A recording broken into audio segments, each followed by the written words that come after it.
మీకు ఒక good news చెప్తాను నేను. అది కదా అదే నాదే లాస్ట్ యాక్ట్, దాని వెళ్ళిపోవచ్చు మీరు. ఎన్ని ఇయర్స్ రిలేషన్షిప్ మీది? 2 years. ఎలా అంటే ఏం చేసి చెప్పారు? జోక్స్ చేసి పడేశారా? Okay, I'm a stand up comedian, నాకు 1 year ఆఫ్ ఎక్స్పీరియన్స్ ఉంది.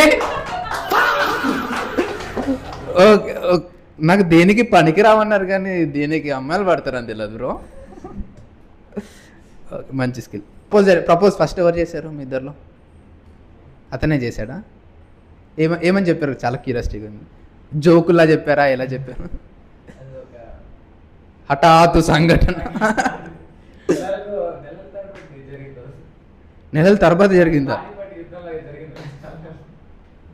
సర్లే బ్రో, ఎలాగో యుద్ధం కోసం. ఓకే, డిలీట్ చేయండి. నేను మంచిగానే ఉందాం అనుకుంటాను బ్రో. లవ్ ఇస్ బ్లైండ్ అంటారు కదా, మీరు ఎట్లాగో లవర్స్ కాబట్టి మీకు తెలిసి ఉంటుంది. ఎందుకు? ఓ కరెక్టే, ఇద్దరికి స్పెట్స్ ఉన్నాయి. Love is two blind.